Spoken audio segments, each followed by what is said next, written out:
freaking first cut. Golly. Welcome to the First Cut Podcast. I'm Rick Gehman, and this is your DFS preview for this week's Palmetto Championship. And joining me to break it all down, Nejad is here. Welcome. Happy Monday. Happy Monday. Rick, I am so tired of people just overlooking this tournament. There is a lot of money to be won, a lot of DFS takedowns to be had. So let's get started. We're going to talk about that because I tend to agree with you. Rounding out our group for today, it's Greg DuCharme. Greg, hey, buddy, good to have you. Hey, good to have you too. Sia, nice job. You got my text clearly on the shirt. It's turning into a little Monday tradition. So maybe we'll just wear salmon, pink, or some shade of that every Monday, and Rick can wear his black and gray. I like it. No one texts me. No one calls me, tells me. I'm just kidding. There was no text. This is purely coincidence, and I think it's becoming clear what our favorite color is. There you go. That's right. This week, gentlemen, we have a lot to unwrap. This is a brand new standalone event. This event filling in for the RBC Canadian Open. It is the Palmetto Championship. So it's being held at Congaree Golf Club in South Carolina. Let's start with the spot on the schedule. Sia, I think it would be disingenuous if we tried to come out here and call this a very strong field. It is most certainly not. It is headlined by Brooks Koepka and Dustin Johnson. But I think what you were alluding to is kind of how I feel, where this is the type of week where opportunities are for those who are doing the research, those who are understanding the depths of the tour, because there are a lot of names that are not necessarily household names, and being able to sift through them, plug them in the correct spot is going to be incredibly valuable this week. Yeah, and to that point, it's an opportunity to play some guys that maybe you liked in previous tournaments but just didn't have the guts to play because the field was so loaded. I mean, there are these second or third tier guys in this tournament that are actually going to be really playable and might have, top 5 potential. And by the way, it's not like the money on an outright ticket or a top 20 or in DraftKings is any different this week than it is next week at the US Open. So let's just remember, we do this for fun, but we also do it to kind of win. And those wins are the same this week as they are next week, as they were last week. The 50K up top in some of these tournaments just as green this week as it is any other week on DraftKings. Just to kind of give a bit of a field update here, Greg, before we go into the full course breakdown or how we think it might play, because this is ever changing at the moment. Just about, call it a half an hour ago, Danny Willett withdrew from this event. Add that to Brandon Grace. He's out. Charlie Hoffman also out. That news came down on Sunday. And then if you want to go prior to that, Doug Gim removed himself from this field, Siwoo Kim and Kyle Stanley, your man, Greg. So the field is hopefully set at this point. It's Monday afternoon. Hopefully we're not hearing any more WDs before the time this thing kicks off on Thursday morning. But that's where we stand with the Calibra field. Yeah, I tell you, I had a lot of those names written down. We can go there, start right there. So that's disappointing news. I really liked some of those guys, like Brandon Grace. I feel like this would be a great venue for him. Yeah. Like if he was playing, he may be my winner. Like he may be the guy I think would win this week. So anyway, that's too bad. But here we are. So more opportunity, more players come into the field, and it gives the real researchers maybe that much more of an advantage. So hopefully you're right. Hopefully this is the final field. Let's figure out what the heck is going on with Congaree Golf Club. This is a new course, 2017, 4 years old. It's a Tom Fazio design, Sia. And Jacob, are you able to share the scorecard here? I've got the scorecard up. So we're going to pop this up on YouTube. There we go. And we'll kind of talk through this because, Sia, the jarring thing that I think everybody noticed when the official scorecard came out is it's a par 71 and it says 7,655 yards on the scorecard. I think highlighted by this cool right here, 950 yards on 2 par 4s on 8 and 9. Those seem like some big boy holes to me. There's big boy holes everywhere. This is going to be a course where, obviously off the tee distance is going to matter, but we've had this in the last, I'd say 3 or 4 tournaments where a couple of them have been there's been an emphasis on the long drives, the 175 plus, the 200 plus. So I think we can kind of revert back to some of those proximities in terms of golfers we might be looking for. But yeah, it's a long course, and you're going to have to take advantage of the par fives, and it's just one of those, hey, distance actually matters this week. The 3 par fives, number 2, 595 yards, number 4, 645, and number 12, 580. Greg, you and I were trying to hash this out a little bit earlier, and there's some, 7,655 yards on the scorecard is jarring, but it doesn't necessarily mean it's going to play every ounce of that on every single hole. Right. I mean, if you think of what happened at Kiowa Island, the ocean course, and I'm not drawing a similarity between the two courses, just the philosophy and the setup. It is fairly exposed to wind. It is a golf course that is only 4 years old. And if you're designing a golf course now at this time, if you're going to make it under 7,600 yards, you may be leaving something behind, right? You may not be, you don't necessarily design it for now. You design it for what the future of the game looks like. And as players become more and more athletic and they start hitting the ball farther and farther, it's nice to have this distance. It does not mean they have to set it up this long every single day during the tournament. And at the same time, they do a couple of things that are rather interesting. It's all fairway out here. There's no rough. That's right. And they don't overseed at any time during the year, so it gets very fast. It's designed to play on the ground. You'll see some generous fairways, but the line you take on those fairways is really important because you can run through. You can run through into a bunker, run through into some water. There is some water out on the golf course, or into some trouble in that sense. So you do have to be careful, and that also shortens a golf course. It can make it play significantly shorter than that scorecard yardage. So much like a PGA Championship where you have a Phil Mickelson, a Padraig Harrington, some guys that aren't necessarily, although they're plenty long, they're not necessarily bombers near the top. You may get a similar mixed bag this week.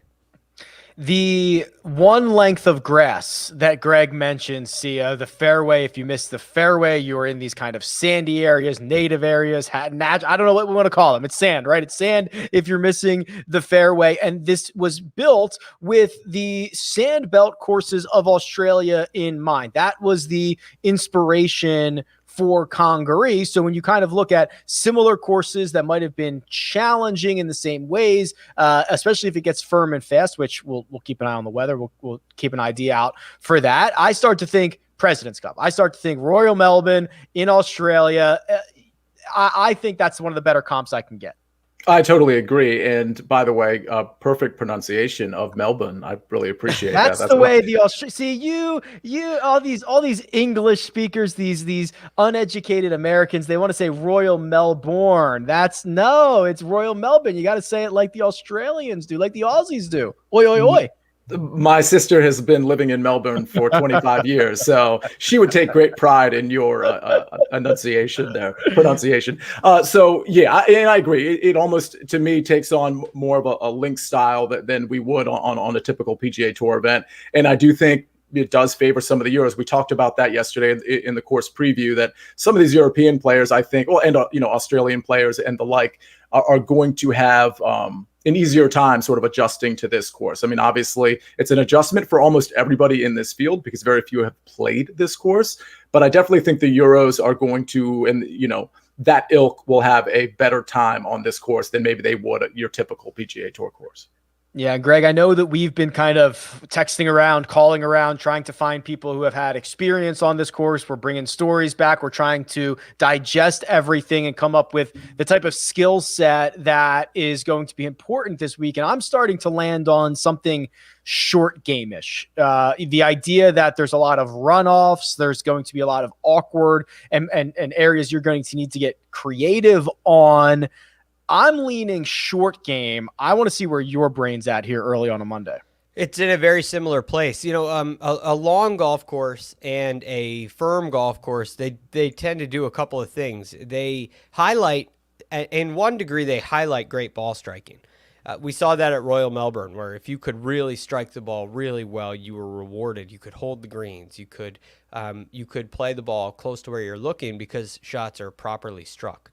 There's another sense, and it's likely the more common sense, where when a golf course gets really firm and is really long, players miss greens more often than not. And a great ball striking round turns into a 12 or 13 green irregulation round, which is not that much. You could hit the ball great. You could lead the field in strokes gained approach the green and hit 11 greens of regulation at some of these places in conditions like this. So the firmness will have a major effect on that. If it's a little softer, it won't be hit and splat because it is such sand based. But if you get some rain and there's not quite that fire to the golf course, I do think a ball striker could really put together some good tee to green rounds and maybe hit 14 greens of regulation and perform well that way. But if there is a little bit of that fire in the golf course, Rick, greens are great shots will miss the green and they'll roll off into some unfortunate situations. And the guys that can handle that through great short game, through great putting, things like that, are the players who eventually will likely prevail. All right, let's jump into the player pool for this week, and Jacob's going to pull up my screen. Thank you very much, which is RickRunGood.com. This is the cheat sheet. See ya. You'll notice there is no course history this week. That does not exist, so that is absent from the cheat sheet, and there are 4 golfers over $10,000. And before I even unveil them, I just think it is worth noting, whatever prices you're used to paying on guys, forget about it. It's not happening. Don't let it bother you this week that you're paying $1,500 more for some guy you used to roster at $6,500. Don't worry. You still got to fill out 6 golfers. Those 4 at the top: Dustin Johnson, $11,400; Brooks Koepka, $11,001; Matt Fitzpatrick, $10,400; and Terrell Hatton, $10,200. That is our 10K range, Theo. Yeah, and to your point, we'll get to Vincent Whaley soon enough in terms of prices that are just very much adjusted for a couple of reasons. But so I look at this range, and there's a couple guys I have in mind. I mean, first of all, I'll tell you, you guys know I've been on Terrell Hatton for a while now, and frankly, it's mostly been the wrong call. Like, Hatton, I felt like was going to flash maybe a few months ago after a couple trouble spots after coming over from the Middle East and doing well in some of those tournaments.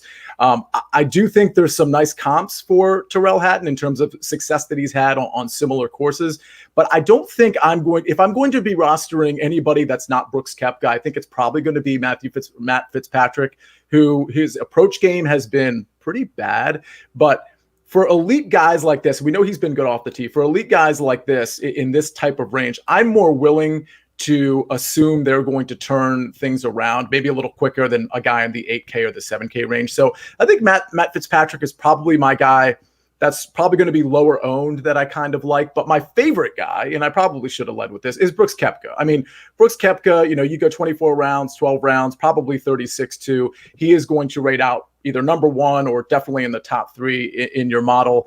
I mean, off the tee, he's been great. On approach, he's been great. With the putter, he's been great. And I know there's that narrative that still kind of sticks to him about he only cares about the majors. I truly think that's a false narrative. I'm not willing to buy into that. And like I mentioned yesterday, I kind of think Brooks is actually motivated. And I do think a guy like Brooks does need extra motivation sometimes. I do think he's motivated by this Bryson Brooks feud. And I think that actually could catapult a guy that might be just kind of walking through this tournament to a level where he actually wants to win the tournament. So Brooks is my guy here.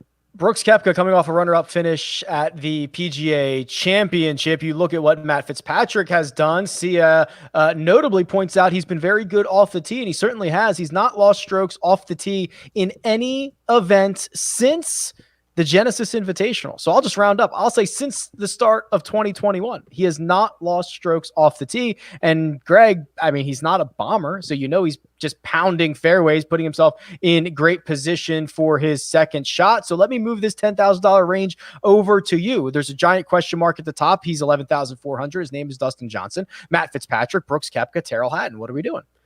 Dustin Johnson, just to be the highest priced player, world number 1, and have all the doubts that I have about his game right now is a real challenge. I mean, this is a field where you're going to have to take a lot of risk. There's going to be tremendous risk top to bottom. So I mean, you're going all in volatility if you play DJ in this. And I have a hard time with it because I like Brooks Koepka and I like Matt Fitzpatrick so much, as Sia said. I mean, let's think about Brooks Koepka, some of the places that he's had success. I think of Shinnecock Hills, think of Erin Hills. These are long golf courses. They have severe runoffs. They are fast. You got to control the ball. It sets up very, very well for a Brooks Koepka, a really tough competitor like that. And Matt Fitzpatrick. Think about some of the courses he's had success at between last year and this year. Going back to last year, you have the Arnold Palmer Invitational, as firm and fast as you could imagine. The Memorial, borderline unfair. It was so firm and fast. I mean, it was hauling, and they ripped up the golf course right after it. So, and then you also had the BMW Championship, where you could barely hold a green. And that style of golf kind of rewards things that Matt Fitzpatrick values, things that he practices. And so I do really like that aspect. He is probably the best short game and putter in that range, which is another reason why I really like him. If you agree with us that short game is going to be really important, then he's definitely a guy to look at. So I tend to agree. I think those two are the guys. Is Brooks off the golf course stuff going to be a distraction? Maybe, but to me, there's not really much question. He's the best player in this field and should really at least contend in this event.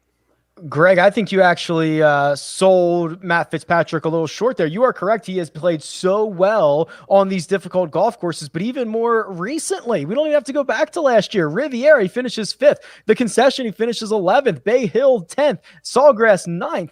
Hilton Head, which is not, or Harbortown, excuse me, not necessarily known for being a difficult golf course, but he tacked on another top 5 finish there. He has been really, really good at all of these courses. It's unbelievable. The reason I went to and pointed out those courses last year, a lot of those finishes, Rick, were all in a short period of time. So you could make the argument that, hey, he was just really hot at that time.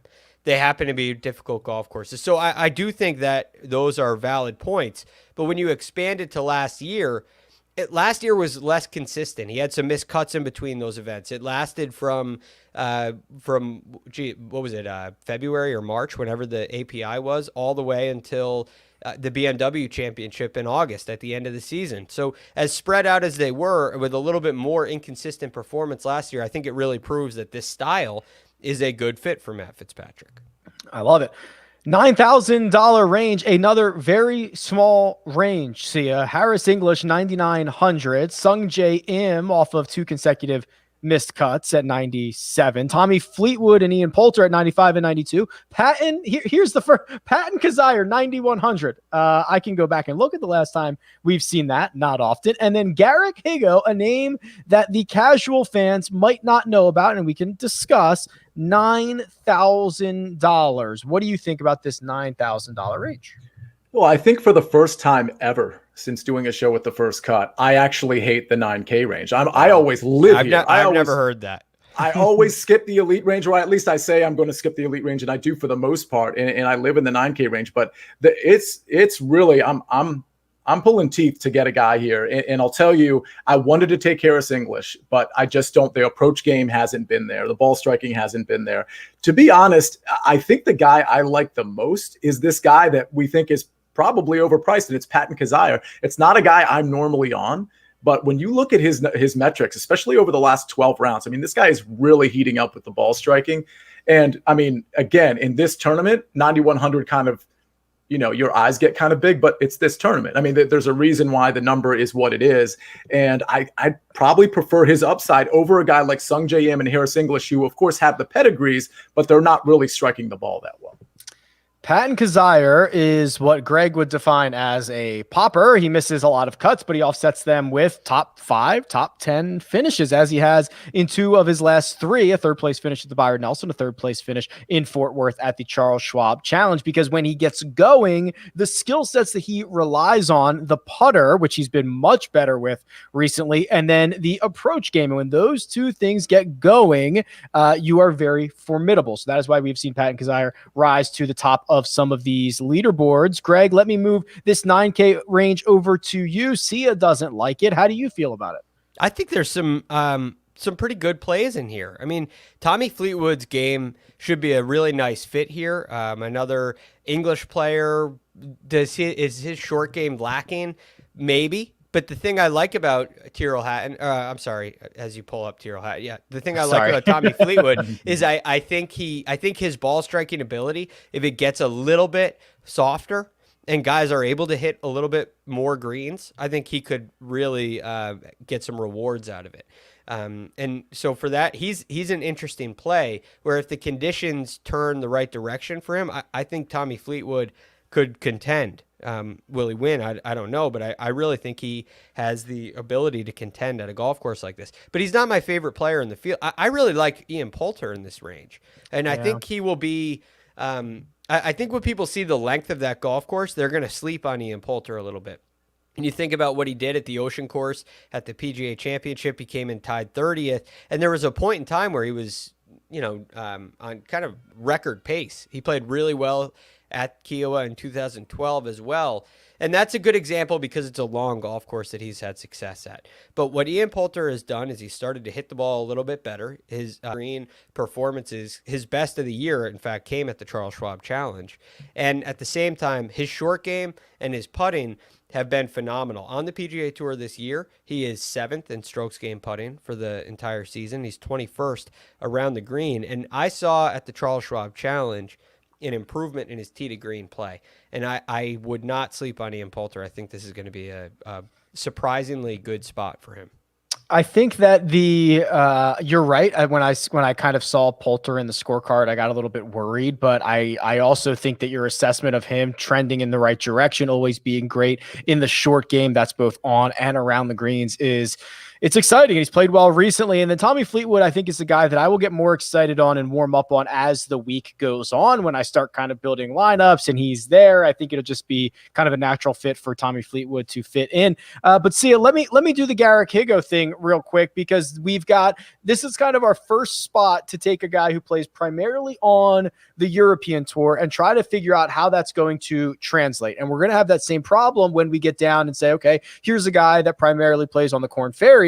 How does that translate? And then we're going to have that same problem when we say, here's a guy who primarily plays in college. How does that translate? So we'll take these step by step here. And we'll start with Garrick Higo, who has won 2 of his last 3 starts on the European Tour. And if you're looking for strength of field comps, the strengths of fields would be essentially like him winning the Puerto Rico Open and the Corrales Punta Cana Resort and Club Championship. Those would have been the 2 victories for Higo. He is a young, long lefty, a little bit wild with the driver. How are we taking, and he made the cut at the PGA Championship, by the way, how are we taking this kind of unknown entity of the European Tour and translating it here to the big PGA Tour? Yeah, normally I'd be off Higo, but because of especially the talent range in this 9K range or even the upper 8K range, I do think I'll have a few shares. I mean, his finishing positions the last, 3 or 4 tournaments, I know you mentioned the 3, but, he's been pretty good, obviously. And you said Corrales Punta Cana and Puerto Rico. I mean, this is a similar talent field. I mean, you can make an argument that it's a lesser talent. I don't know what it's going to rate out at ultimately with all these withdrawals. But, Garrett Higo is obviously in a field that he can do really well in. And this is the type of course that is not going to be foreign to him by any means. So I absolutely think he can hang with all of these guys. And honestly, obviously this is a high price for somebody that nobody's really ever heard of, but this is a completely fair price. And I will say this, I agree with Tommy Fleetwood a little bit too. Looking at his short game, I like him quite a bit. And I think he is on that upper trajectory that we talked about with Ian Poulter. I think Fleetwood is there too. But as far as Garrick Higo, yeah, I think I'm going to have a few shares of him. If you made me guess, I think it's going to fall between. So this year's strength of field numbers, Puerto Rico was the easiest. It was a 28 in the OWGR. Punta Cana was a 33rd. And then the next one was Pebble. That was 141. I think it has to check in between those. I think it'll be the 3rd easiest field because Pebble had Spieth and Berger and I think Hoffman played, and there were just other names there. $8,000 range. Greg, we'll start this off with you. This is where the ranges start to get a little bit bigger. We've got Alex Noren and Keith Mitchell at the top of this range. It goes down to Doc Redman and Scott Stallings. There's some interesting names here. There's some guys that we know have had some experience on this golf course. We can talk about that. But who is moving the needle for you in this 8K range? Oh, this is where you start wondering about what you're paying for guys, right? This may be your second start, right? Your second highest priced player may come in this range, and it's probably not going to be a name that you love. It's going to be quite interesting. One guy that comes to mind, I got a couple, and they're different styles. So I'll give you three names. You're familiar with them. A Kevin Kisner type player, I think, is going to be kind of sneaky. I don't love Kisner, but he's on my list. Brandt Snedeker, I think, is really kind of coming around. The putting is starting to come around this year a little bit more. And he had a couple of nice finishes at Valspar. He was 11th. Byron Nelson, he was 17th. The Charles Schwab didn't quite go his way. But I wouldn't be surprised if Brandt Snedeker made a run here. But the guy that I really like is Lucas Glover. Yeah. I think his ball striking prowess is among the best in this class. But what I really like about him is his short game around the greens. I personally saw a bunker session, short game and bunker session with Lucas Glover. That was one of the coolest things. It was a couple years ago.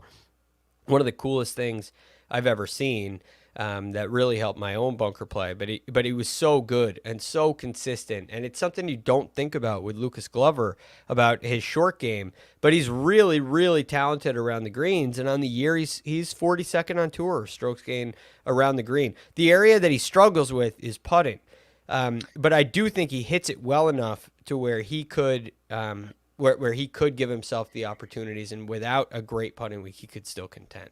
Let me fix the putting numbers for you because he has made significant gains recently. So I'm showing his logs right now. Over his last 8 measured events, Lucas Glover has gained strokes with the putter in 6 of them. Now, if you look at his larger body of work, that's amazing. He, in his 8 starts previous to the 8 I just read you, he lost strokes putting in every single one of them. That is more like the Lucas Glover that we know. So I agree with you, Greg. He is certainly trying, or at least starting to figure something out with the putter. He's always been very good from tee to green. And we didn't even mention it. He's one of the few guys who has played this course and has some notable experience on it. He's given a couple of really good quotes, a couple of really good interviews about the way that he thinks this course is going to play. So throw in the experience factor as well. Lucas Glover certainly trending in the right direction. Yeah. And that putting stuff, Rick, it may explain some of these recent forms where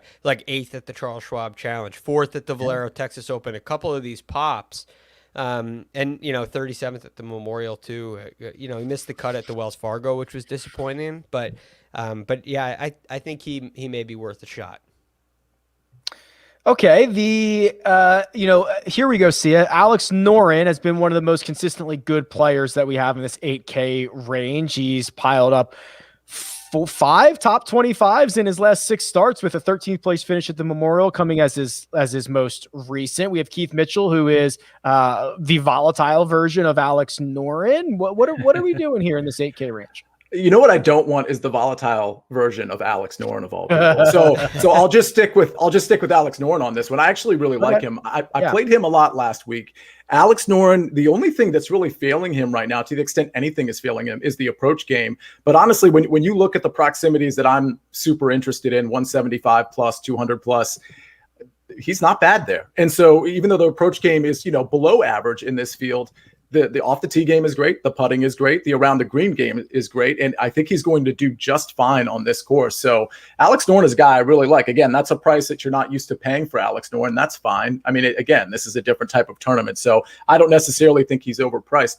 I really like Lucas Glover for all the reasons Greg said as well. I do want to point out a little watch out for him. And that's that.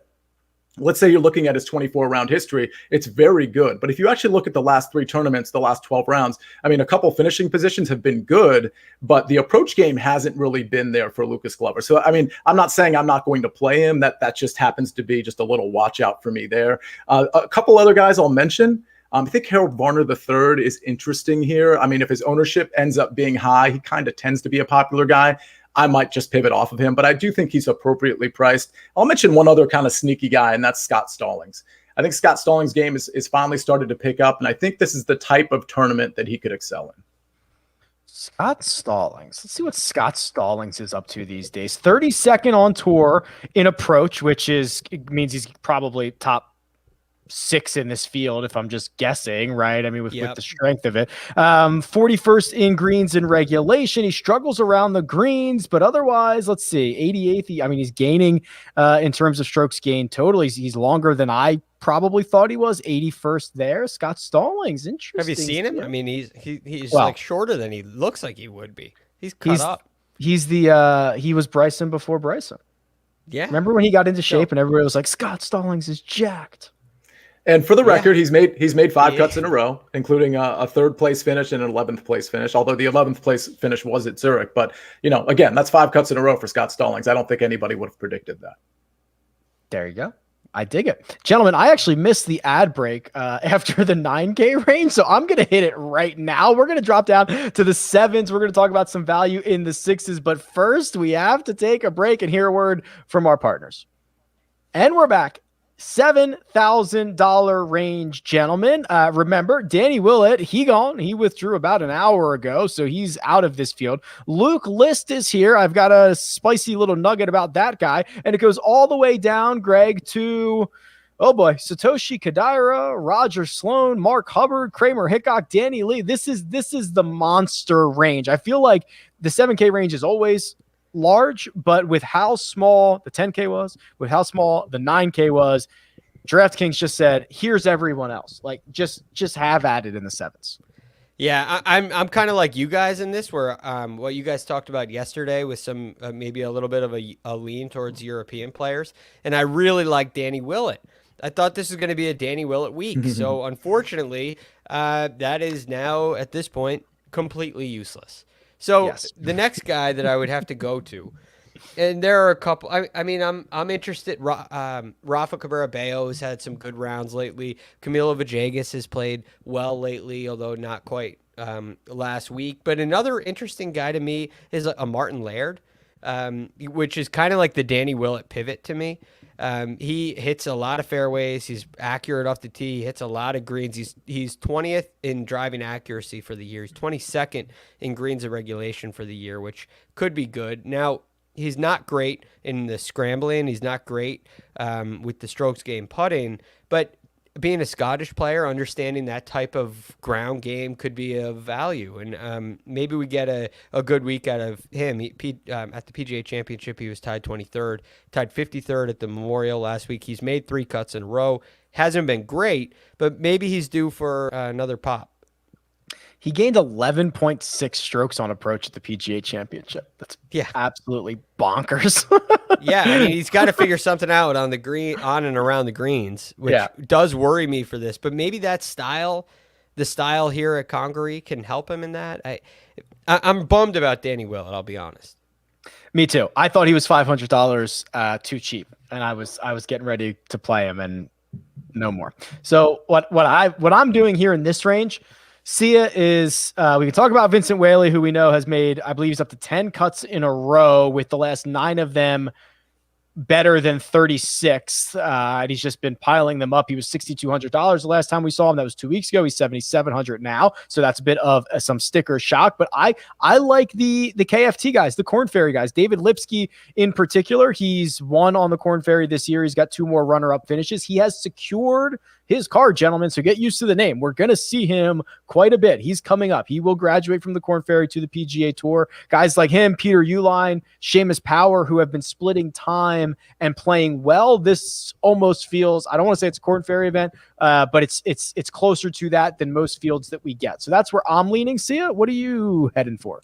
So I want to say Luke List really badly, but I think because these greens are going to be problematic and fast, I just don't think I can come around to him because the putter is so bad. Oh, the nugget. Tell us the nugget. I almost forgot the nugget. You need this nugget. Can I entice you with this nugget that as of 1 month ago, I don't know if it's been broken, but that's the last time I got this information. Luke List held the course record at Congaree. Does that change your mind at all? Say it, Sia. Say it. I mean, so kind of, but I don't know how many people have played Congaree. It's been open for 5 days. I mean, I'm exaggerating the point, obviously. I mean, it's also very exclusive too, so I doubt there's been that many pros there.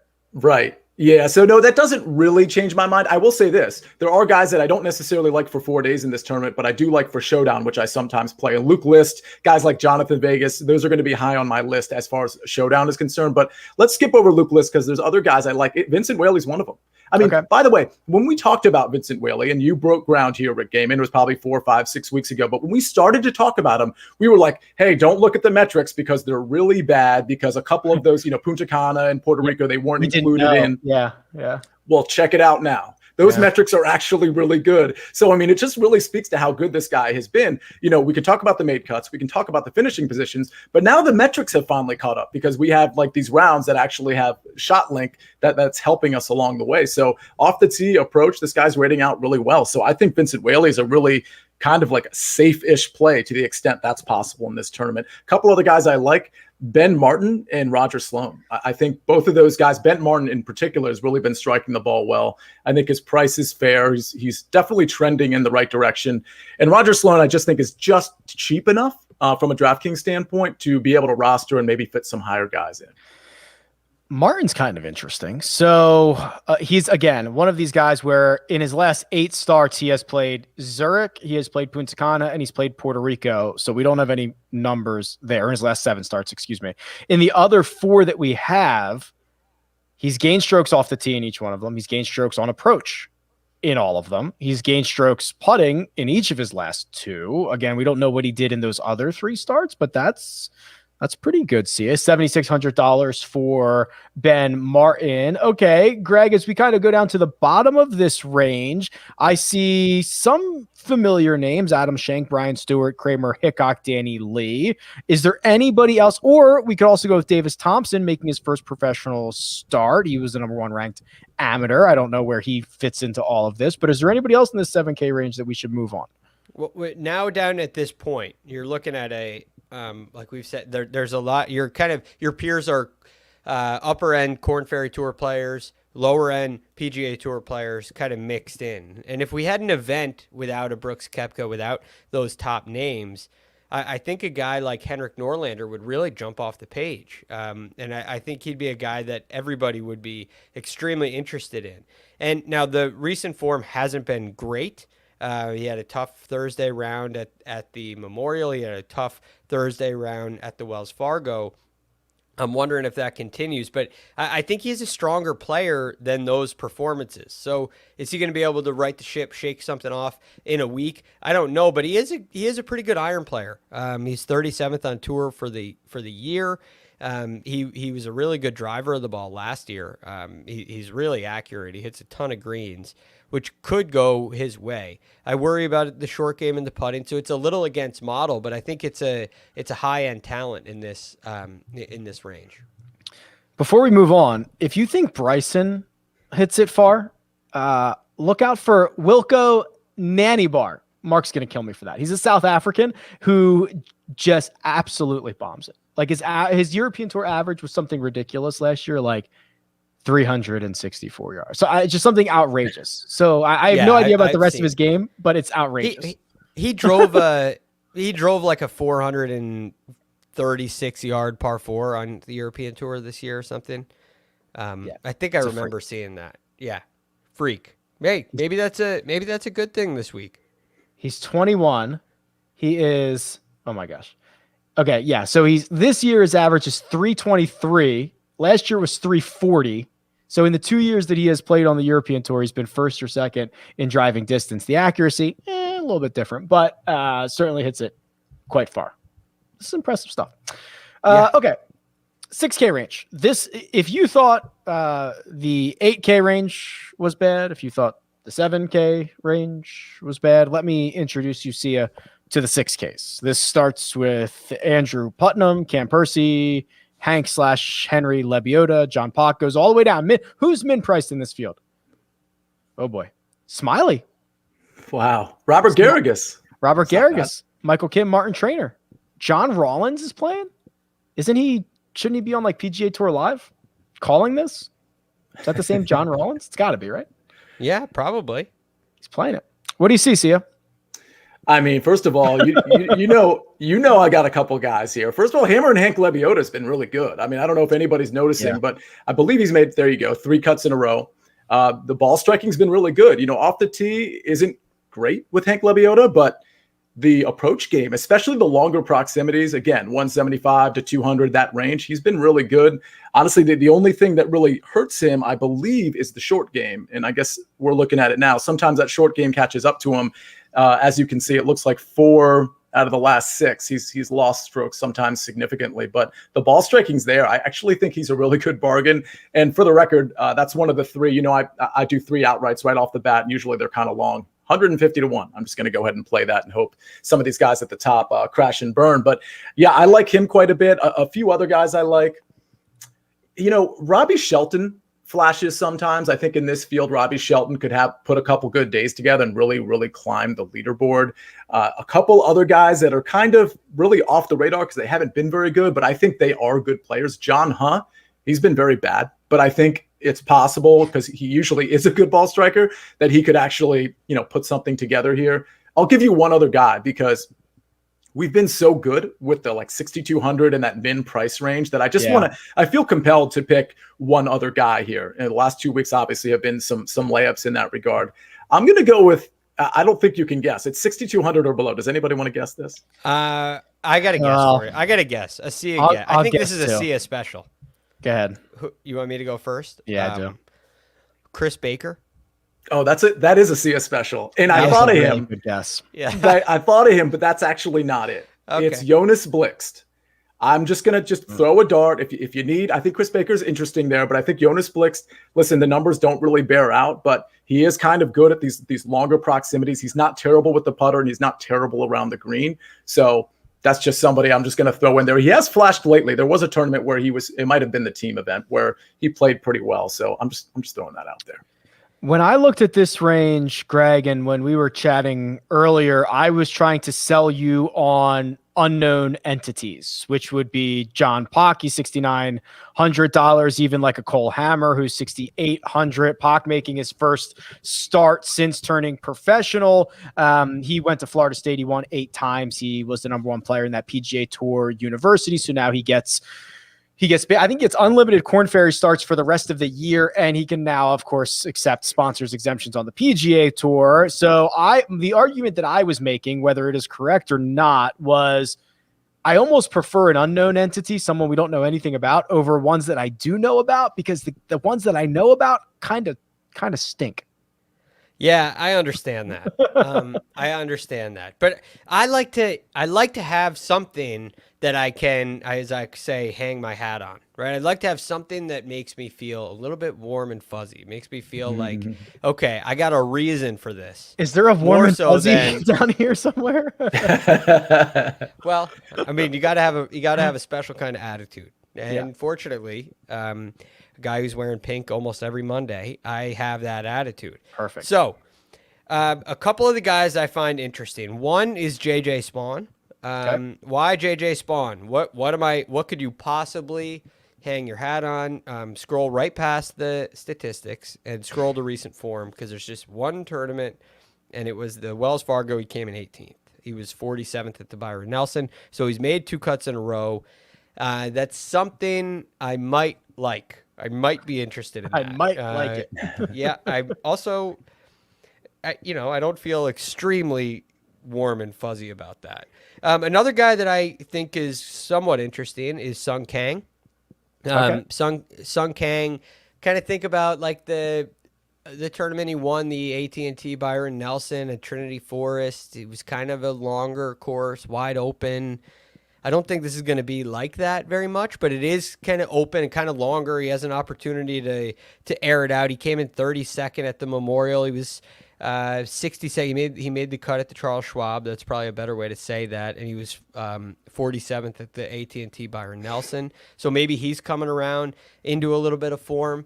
That's also something. And I like the fact that he's won. So kind of in a different with a different strategy than yours, Rick, guys that have done it before, I know there's a little bit of equity there. If he gets near the lead, he might have an opportunity to succeed. So, yeah, those would be my guys. The other guy, well, no, Nope, I don't like that.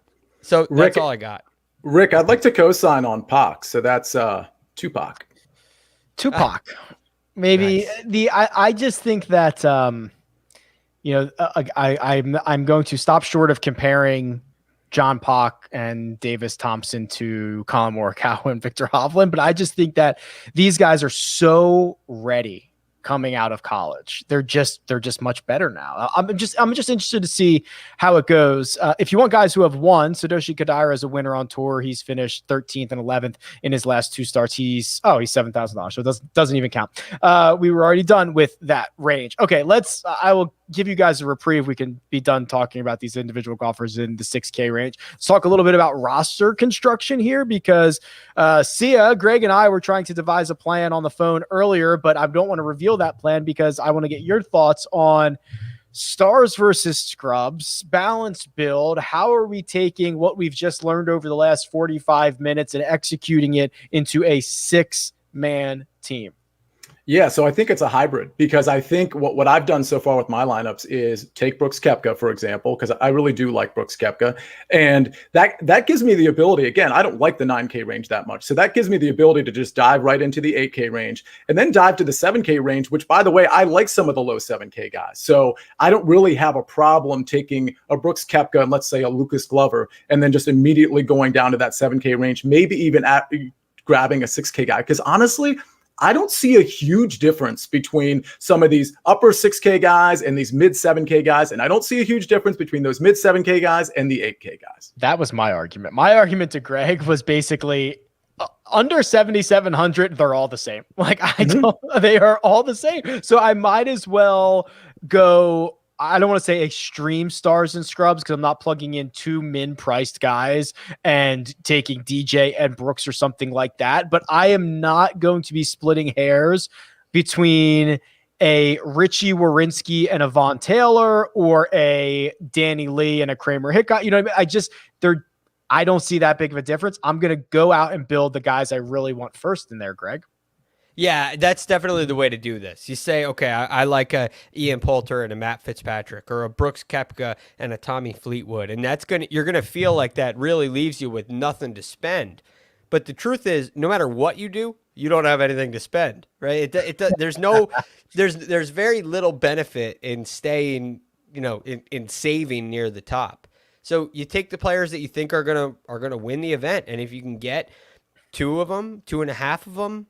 Maybe 3 guys that you're really comfortable with, then you go down to the lower range and you find a couple of guys that have played well lately. You find a reason to pick somebody. Maybe they're an extremely long hitter from the European Tour. Maybe they've had a couple of nice weeks in a row. I don't know. You try to find something that you could say, okay, I think this guy's really going to play well. So you avoid that blind dart throw. And maybe that's a bad analogy, but you don't want to just, see what you come up with. You don't want to just pick a guy because you like the name or whatever. You find some kind of reason, and I lean towards recent form. So pick the guys you think are going to win. Get 2, maybe a guy I'll call it 2.5 guys up there near the top, and then see what you're left with price wise. As we sit here on a Monday afternoon, Sia, I would bet whatever the ownership projections are going to be, the chalky guys are going to be chalkier. Because I think we have so few names that people are feeling comfortable with that once they find them, everybody's going to play them. And then there are a lot of unknowns with just the PGA Tour pros that we don't see all the time, the European Tour guys, the Korn Ferry guys, the college guys, whatever it is. I just think there are so few names that people are going to end up circling that when I have an ownership projection of 22% on Lucas Glover on Wednesday, I would not be shocked to see that be 32 on Thursday morning, just because I think this is a weird week and people are going to really chalk it up. Yeah, which gives you really good incentive to just go ahead and pivot. Even your single entries. I mean, it's okay, for example, in single entry or 3 max to play chalk with, maybe 3 or 4 of your guys, and then you pivot elsewhere. But there's not a huge talent gap. Let me give you an example. Vincent Whaley and let's see, Russell Knox, for example, or Ben Martin and Russell Knox. That's a 600, 700 price difference. Russell Knox is actually 600 more than those guys. Like, there's no reason to believe, especially in this tournament with the metrics that you would be leaning on, that Russell Knox should be more than those two guys I mentioned. So take the guys you want. I mean, I would definitely avoid the popular guys for the most part, because you just don't need to play them. And if you really want to play Lucas Glover, it's totally fine. But there's so many places to pivot here with some of these relatively unknown names. This is the tournament to play them and take your chances.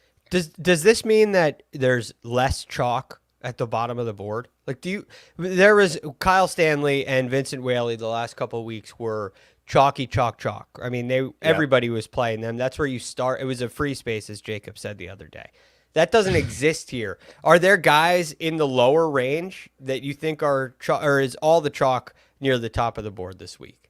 I think there's some chalk towards the bottom. I think Hank Lebioda, for example. I mean, if you look at his last 12, 24 rounds, he's going to look really good, and he's 6,900. I think that's a really good example in the 6K range of a guy that's going to be chalky. But outside of him, in this low 7K range, I'm not seeing a lot of guys. So you're right. I don't think there's going to be a lot of guys in this low 7K range or upper 6K range that are going to be chalky. There's not going to be that Kyle Stanley, Vincent Whaley scenario, but there are a couple guys that are definitely going to, grab some numbers like Lebioda, in my opinion. So that means you got to differentiate a little bit more near the top. That's my interpretation of that. Well, I think just by virtue of there not being any popular guys towards the bottom, I think you're just by default going to be different, unless you just happen to be taking all the semi-chalky guys. So I think I think you're kind of right, but I think you can be chalky at the top and actually get different at the bottom, because you could take your John Pox, for example. You could take some of these relatively unknown guys or guys that aren't really often played. Interesting. There you go. go. I guess do whatever you want. I think you can kind of do whatever you want this week. I truly do. Do whatever you want. The optimal lineup will be $46,700. That will be the optimal lineup when this is all said and done on Sunday night. Do you build? Are you going to build a lineup at that price, Rick? Sometimes I often I will create lineups that have a max of 49,000. So sometimes they get down to like 48,1. They don't usually go that low, but yeah. I will sometimes write some rules that 49,000 is the highest you can go, and I just get to be really, really different and see what happens. I like it. I think that'll do it.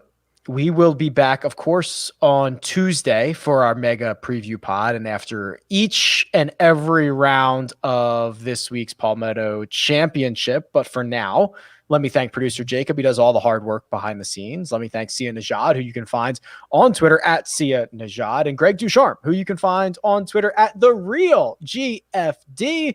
You can find me at RickRunGood. This has been The First Cut, and we'll catch you next time.